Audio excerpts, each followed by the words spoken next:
Imagine standing on a remote island, thousands of miles from any continent. The wind howls, the waves crash endlessly, and scattered across the land, hundreds of silent stone giants stare inland, as if watching something.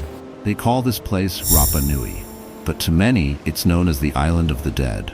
A once thriving civilization that built wonders, and then vanished into mystery. Was it war, famine, madness, or have we misunderstood the greatest cautionary tale in human history? Stay tuned, because the truth about Easter Island might just rewrite everything you thought you knew about how civilizations rise and fall. Welcome to Dusted Dynasties, where we dive deep into the mysteries that time tried to bury. Today we're journeying to the edge of the world to uncover what really happened on Easter Island. It's a story of genius and destruction, of isolation and resilience, and it's been told wrong for centuries. Because behind those mysterious statues lies not a tale of madness, but survival.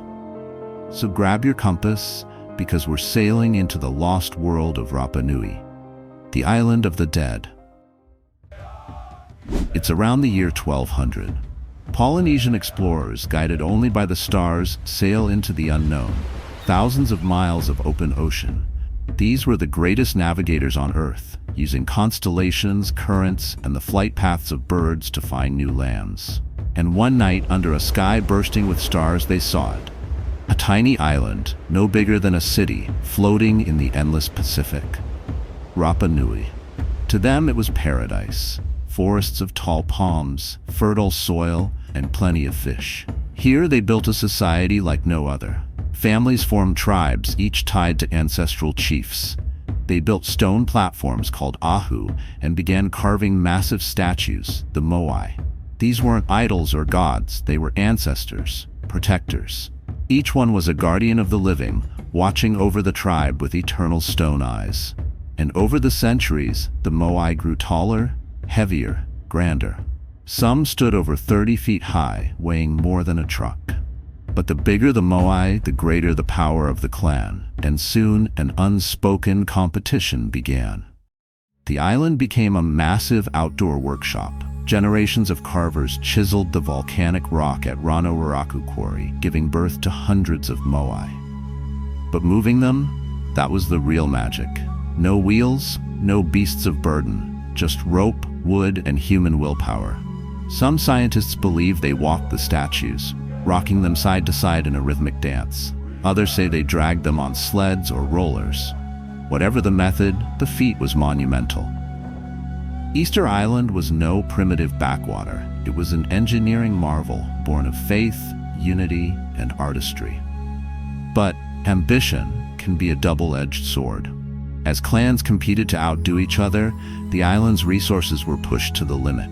Forests were cleared for farmland, firewood, and Moai transport. And once the trees were gone, paradise began to crumble. By the 1600s, Rapa Nui had changed. No more forests, soil erosion, fewer birds. Legends speak of famine, war, even cannibalism. Tribes turned against each other, toppling rival Moai in acts of defiance. The once united island was now a fractured battlefield. For decades, historians told this as the ultimate moral tale, the ecocide of Easter Island, a society that destroyed itself through greed and short-sightedness. But recent discoveries have flipped that story on its head. Archaeologists found that even after deforestation, the Rapa Nui adapted. They created rock gardens, patches of soil protected by stones that retained moisture and nutrients. They used volcanic ash to fertilize their crops. They built chicken houses to sustain protein sources when fishing declined. These were survivors, not fools. In fact, when the first Europeans arrived in 1722, Rapa Nui was still thriving. The Moai stood tall. The society functioned. The people endured. So what really brought them down? When Dutch explorer Jacob Roggeveen landed on Easter Sunday 1722, the world of Rapa Nui changed forever. At first, it was curiosity, then chaos. European contact brought invisible invaders, smallpox, measles, tuberculosis, diseases that tore through the population who had no immunity. Then in the 1860s came the slave raids. Peruvian traders kidnapped or killed nearly 1,500 Rapa Nui men, women, and children, including their priests and elders, the keepers of their oral traditions. When a few captives were returned, they brought smallpox with them, wiping out almost everyone left. By the late 1800s, fewer than 200 Rapa Nui remained. Their culture shattered, their Moai toppled, their voices nearly silenced. It wasn't deforestation that ended Rapa Nui's golden age. It was colonization. The real catastrophe came from beyond the horizon. Yet somehow they survived. The descendants of Rapa Nui still live on the island today. They speak their language, tell their stories, and protect their ancestors' legacy. Modern archaeologists, working side by side with Rapa Nui descendants, have restored many of the Moai to their original glory. And the world finally understands that Easter Island isn't a story of self-destruction. It's a story of endurance.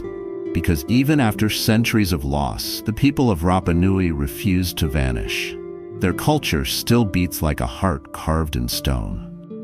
The Moai of Rapa Nui stand not as symbols of tragedy, but of perseverance.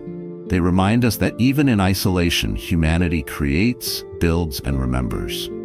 Maybe that's why the statues face inward toward the land and their people, not outward to the sea. They're not looking for salvation. They are salvation, a stone memory of who they were and who they still are.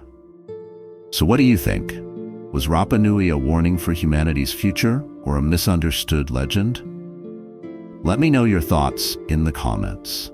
And if you love uncovering the mysterious truths hidden in history, hit the like button, subscribe the channel, and ring the bell so you never miss a video.